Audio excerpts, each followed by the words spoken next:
Good morning students. मैंने आपको कार्य तथा ऊर्जा चैप्टर का बताया था। उसमें मैंने आपको कार्य, ऊर्जा की परिभाषा, गतिज ऊर्जा, स्थितिज ऊर्जा, ऊर्जा संरक्षण का नियम, ये सब आपको मैंने कल समझाया था। आज मैं आपको गतिज ऊर्जा यानी गतिज ऊर्जा का जो सूत्र होता है,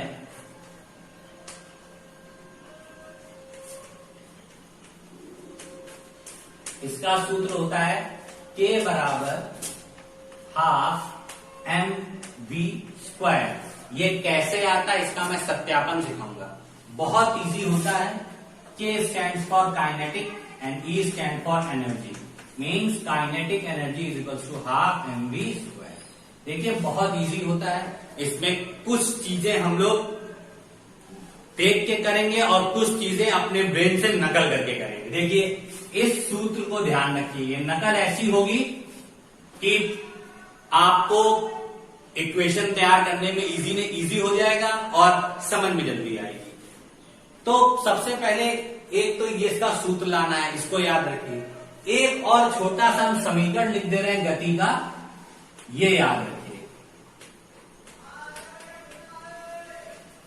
बस।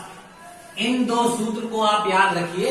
ये गति का तृतीय समीकरण है, आपको मैंने बताया है पहले भी। इन दो चीजों को याद रखिए, आपकी सारी चीजें अच्छी तरीके से आ जाएगी। देखिए सबसे पहले चीज सत्यापन करने जा रहे हैं हम लोग।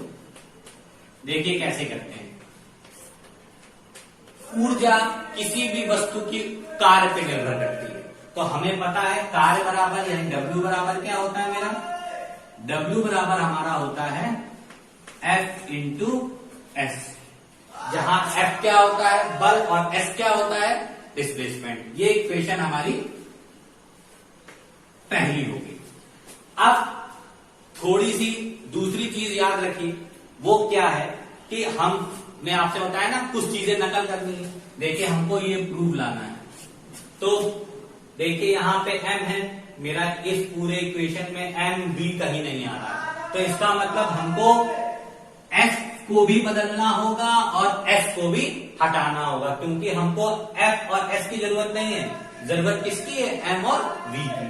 तो F कैसे हटाएंगे, याद रखिए न्यूटन के द्वितीय नियम के अनुसार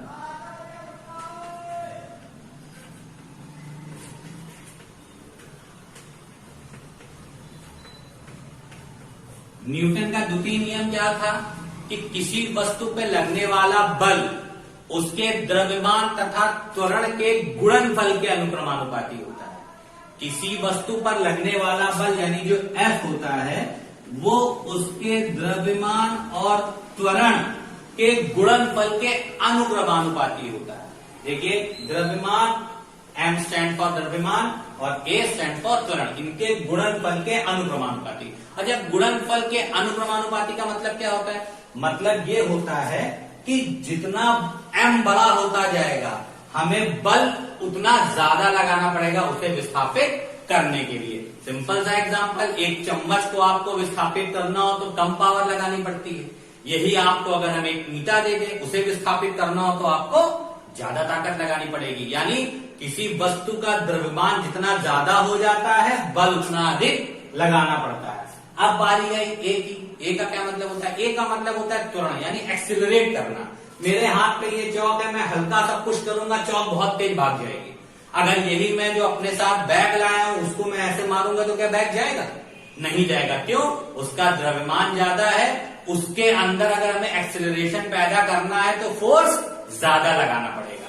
इसीलिए कहा जाता है कि द्रव्यमान जितना ज्यादा बल उतना ज्यादा लगाना पड़ेगा, त्वरण जितना ज्यादा बल उतना ज्यादा लगाना पड़ेगा। तो द्वितीय नियम यही था न्यूटन का कि क्या, किसी वस्तु पर लगने वाला बल उसके द्रव्यमान तथा त्वरण के गुणनफल के अनुक्रमानुपाती होता है। अब देखिए चीज क्या हो गई मेरी। अब देखिए हमको इन दोनों की जरूरत तो थी नहीं, आपको भी पता है क्योंकि हमको M और V लाना है। तो हम एक काम कर दें, F का मान समीकरण 2 से 1 में रखने पर देखिए जब f का मान समीकरण 2 से 1 में रखते हैं तो देखिए w तो मेरा ऐसे ही आ जाता है। इस f की जगह हम m इंटू ए लिख देते हैं। ये देखिए m इंटू ए लिख दिया, ठीक है। इंटू मैंने क्या लगा दिया, s, कोई दिक्कत तो नहीं। इंटू में मेरा क्या आ गया, ये पूरा पूरा s। अब एक चीज ध्यान रखिए, हमको अब m इंटू ए इंटू एस, ये मेरा आ गया w बराबर। अब देखिए m तो मेरा आ गया, अब हमको जरूरत किसकी नहीं है, इसकी और इसकी। अब हमें ये दोनों हटाने हैं। अब ये दोनों हटाने के लिए हमें गति के कौन से समीकरण को इस्तेमाल करना पड़ेगा, तीसरे। तो लिख देंगे गति के थर्ड समीकरण से। गति का तृतीय समीकरण मेरा क्या था, वो ये था v स्क्वायर बराबर u स्क्वायर प्लस 2as। अब देखिए कोई भी वस्तु जब चलती है तो स्टार्टिंग में विरामावस्था में रहती है। हम लोग अपने घर से जब बाइक लेके निकलते हैं तो स्टार्टिंग में बाइक हमेशा क्या रहती है, खड़ी रहती है, वो इधर उधर कहीं नहीं जाती। तो इसीलिए वस्तु स्टार्टिंग में किस अवस्था में होती है, विरामावस्था में। तो देखिए v स्क्वायर को ऐसे रख दिया, अब u की जगह मैंने क्या कर दिया, 0। क्यों, प्रत्येक वस्तु जब गति करने के लिए तैयार होती है तो सर्वप्रथम वो विरामावस्था में रहती है, चाहे वो बाइक हो, कार हो, इसके बाद वो गति करना आरंभ करती है। इसीलिए u बराबर मैंने क्या लिख दिया, 0 2as। तो v स्क्वायर बराबर बेटा मेरा क्या आ गया, 0 प्लस 2as। तो v स्क्वायर इक्वल टू कितना आ गया, 2as। अब देखिए हमको a और s की जरूरत नहीं है, तो हम a और s को यही रखते हैं, 2 को नीचे ले आते हैं। a और s आ गया, ठीक है। इसको समीकरण 3 डाल दीजिएगा। अब हम क्या करेंगे, a और s का मान समीकरण 3 में रखने पर मान समीकरण 3 में रखने पर देखिए w मैंने ऐसे ही रखा बराबर m मैंने ऐसे ही रखा, और इस a और s की जगह हम क्या लिख सकते हैं, v स्क्वायर अपॉन 2 लिख दिया, v स्क्वायर अपॉन 2। इसको और अच्छी तरीके से लिख दें, 1/2 mv स्क्वायर, ये मेरा क्या आ गया, w। अब हमको पता है किसी भी वस्तु में कार्य करने की क्षमता को उसकी क्या कहते हैं, ऊर्जा। तो w क्या है, कार्य। ये हमेशा किसके बराबर होता है, ऊर्जा के बराबर होता है। तो इसकी जगह पे हम क्या लिख दें, ke। अब ये पे, अब आप पूछेंगे सर आपने ke यानी काइनेटिक एनर्जी क्यों लिखा, पोटेंशियल एनर्जी यानी स्थितिज ऊर्जा क्यों नहीं लिखी। तो बेटा यहाँ वेग है, अगर स्थितिज ऊर्जा होगी तो वस्तु विरामावस्था में होगी, चलेगी ही नहीं। तो हम यहाँ पे स्थितिज ऊर्जा तो लिख नहीं सकते क्योंकि मेरा वेग है, इसीलिए इसमें कौन सी ऊर्जा है, गतिज ऊर्जा। तो W की जगह मैंने ke लिख दिया और हाफ mv स्क्वायर। ये मेरा पूरे द्वितीय वो गतिज ऊर्जा के समीकरण का सत्यापन हो गया। आप लोगों को आया समझ में, बहुत इजी था। केवल आप लोगों को ये याद रखना था और ये याद रखना था, बाकी मैंने कैसे किया आप लोगों को सबको इजीली समझ में आ गया होगा। अब ये चीज समझ में आ गई आपको, तो मैंने आज आपको गतिज ऊर्जा का सत्यापन कैसे किया जाता है समझा दिया, ठीक है। अब आइए थोड़ा सा ऊर्जा संरक्षण के नियम पे हम लोग थोड़ी सी बात कर लेते हैं। हमने एक आपको ऊर्जा संरक्षण का नियम बताया था।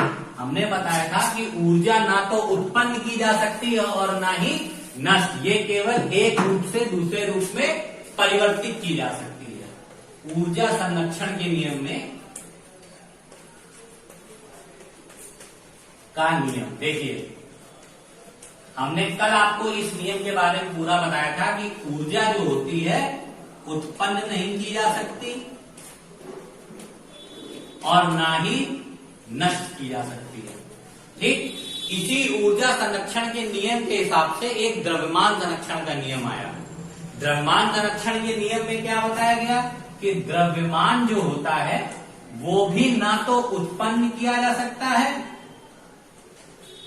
ना उत्पन्न और ना ही नष्ट। पर जब आगे चल के आइंस्टाइन ने इन दोनों सिद्धांतों को देखा कि ऊर्जा के बारे में बताया गया, ऊर्जा ना तो उत्पन्न की जा सकती है ना नष्ट, और द्रव्यमान भी ना तो उत्पन्न किया जा सकता है नष्ट ना ही नष्ट। द्रव्यमान का कहने का मतलब ये था, अगर हम 1 केजी किसी चीज को बनाएं तो उससे जो नया उत्पाद बनेगा वो 1 केजी का ही बनेगा। तो ये सिद्धांत है इसके द्रव्यमान संरक्षण के नियम के। तो इस दोनों संरक्षण के नियम को उन्होंने बता दिया कि ऐसा कुछ नहीं है, ऊर्जा उत्पन्न भी की जा सकती है, ऊर्जा उत्पन्न भी की जा सकती है और नष्ट भी की जा सकती है। ऐसे ही द्रव्यमान को क्या किया उन्होंने, उत्पन्न भी किया जा सकता है और नष्ट भी किया जा सकता है, उन्होंने ये बात बताई। इसी कॉमन नियम को उन्होंने सापेक्षता का नियम बताया, सापेक्षता का सिद्धांत। अब ये कैसे हुआ, ऊर्जा या द्रव्यमान, उनका सापेक्षता के सिद्धांत के अनुसार उनका कहना था कि ऊर्जा जो होती है वो सदैव द्रव्यमान में परिवर्तित होती है और द्रव्यमान जो होता है वो सदैव ऊर्जा में परिवर्तित हो जाता है। अब कैसे, हम आपको आज एक एग्जांपल देंगे जिससे हम आपको बताएंगे कि द्रव्यमान कैसे ऊर्जा में परिवर्तित होता है। देखिए सिंपल सी बात है, अगर आप 1 केजी लकड़ी है या 1 केजी कोयला मान लीजिए, 1 केजी कोयले को घर में हम जब जलाते हैं तो जब कोयला जलना समाप्त हो जाता है तो हमको राख मिलती है। तो ये राख कितनी प्राप्त होती होगी, बहुत ज्यादा, 100 ग्राम। तो देखिए कोयले का द्रव्यमान पहले 1 केजी था, वो नष्ट होकर 100 ग्राम बचा, तो 900 ग्राम कहां गए, ये 900 ग्राम था जो द्रव्यमान, ये ऊर्जा में परिवर्तित हो गया। कैसे, जो उससे लाइट जली, जो उससे आग जली, उससे हमको ऊष्मीय ऊर्जा प्राप्त हुई, या आप कह सकते हैं प्रकाशीय ऊर्जा प्राप्त हुई, यानी कोई ना कोई ऊर्जा प्राप्त हुई। मतलब 1 केजी कोयले से हमें 900 ग्राम ऊर्जा प्राप्त हुई और 100 ग्राम क्या प्राप्त हुआ, 100 ग्राम प्राप्त। यानी कहा गया कि द्रव्यमान देखिए किसमें बदल गया, ऊर्जा। तो यही सापेक्षता का सिद्धांत था। तो कल कि द्रव्यमान भी ऊर्जा में परिवर्तित होता है और ऊर्जा भी द्रव्यमान में परिवर्तित होती है। अब जैसे आपसे हम कभी, ये तो आपको समझ में आ गया कि द्रव्यमान ऊर्जा में कैसे परिवर्तित हुआ। अब आप कहेंगे सर ऊर्जा द्रव्यमान में कैसे परिवर्तित होती है। तो ऊर्जा द्रव्यमान में क्या होता है, जब किसी भारी नाभिक के ऊपर गामा किरणों की बॉम्बार्डिंग कराई जाती है, गामा किरणों, तो इससे 2 कण निकलते हैं, एक निकलता है इलेक्ट्रॉन और दूसरा निकलता है पॉजिट्रॉन। देखिए इलेक्ट्रॉन, और जब नाभिक पे, किसी भारी नाभिक पे गामा किरणों की बम्बार्डिंग कराई जाती है तो उससे 2 कण निकलते हैं, एक इलेक्ट्रॉन एक पॉजिट्रॉन। याद रखिए इलेक्ट्रॉन का द्रव्यमान कितना होता है, 9.31 × 10⁻⁻31।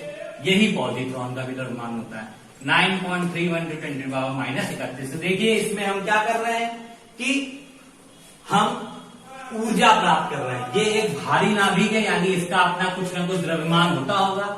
इस द्रव्यमान से हम इस पे, जब भारी नाभिक है इसका कुछ ना कुछ द्रव्यमान होता होगा, जब इस पे हम गामा किरणों की बौछार करते हैं तो इससे हमको क्या मिलते हैं, इलेक्ट्रॉन और पॉजिट्रॉन, जिसका अपना अपना द्रव्यमान होता है। गामा किरणें क्या है, एक प्रकार की ऊर्जा की स्रोत है, जिससे हमको क्या मिल रहे हैं, द्रव्यमान मिल रहे हैं। तो इससे हमें पता चलता है कि हमको ऊर्जा से द्रव्यमान और द्रव्यमान से ऊर्जा दोनों ही प्राप्त होती है। तो स्टूडेंट आज के बाद अगर आपसे कल को कोई कहे कि ऐसा कुछ नहीं है, द्रव्यमान, ऊर्जा संरक्षित नहीं होती, ऊर्जा उत्पन्न भी की जा सकती है, नष्ट भी की जा सकती है, और द्रव्यमान संरक्षित नहीं होता है, द्रव्यमान उत्पन्न भी किया जा सकता है और नष्ट भी किया जा सकता है। तो बिल्कुल सही बात है कि दोनों चीजें उत्पन्न और नष्ट दोनों की जा सकती हैं। तो आपको मैंने इस वे में बताया कि किस तरीके से ऊर्जा को द्रव्यमान में बदला। गामा किरणें ये ऊर्जा की स्रोत होती हैं। जब किसी नाभिक पे पड़ी तो इलेक्ट्रॉन और पॉजिट्रॉन में बदली। इलेक्ट्रॉन का द्रव्यमान ये होता है और यही पॉजिट्रॉन का द्रव्यमान होता है। अंतर क्या होता है, इलेक्ट्रॉन माइनस में होता है और ये प्लस में होता है, बाकी कुछ नहीं। और इधर मैंने आपको बताया ऊर्जा कैसे हमारी द्रव्यमान में परिवर्तित होती है। जब हम लोग कोयले को गर्म करते हैं तो हमको केवल 100 ग्राम राख बचती है। ऐसा नहीं होता है कि कोयले को जब हम जलाते हैं तो हमको 1 केजी राख प्राप्त होती है। 100 ग्राम राख प्राप्त होती है कम से कम। तो जो 900 ग्राम जो कोयला होता है वो किसमें परिवर्तित हो जाता है, ऊर्जा में। तो इसी चीज को सापेक्षता के नियम के अनुसार आइंस्टाइन ने बताया था कि ऊर्जा उत्पन्न भी होती है, नष्ट भी होती है, द्रव्यमान भी उत्पन्न और नष्ट दोनों होते हैं। बस ये एक दूसरे के सापेक्ष होने की वजह से एक दूसरे में परिवर्तित हो जाते हैं। तो ये थोड़ा सा आगे का टॉपिक था कि आप लोगों को नेक्स्ट क्लास में जब आप जाएं तो आपको पता हो किससे क्या होता है। बाकी आपके लिए इंपॉर्टेंट चीज थी गति का द्वितीय वो गतिज ऊर्जा का द्वितीय समीकरण, जिसको आपको ठीक से तैयार करना है और इस वीडियो को ध्यान से देख के और समझना है। Thank you and have a nice day.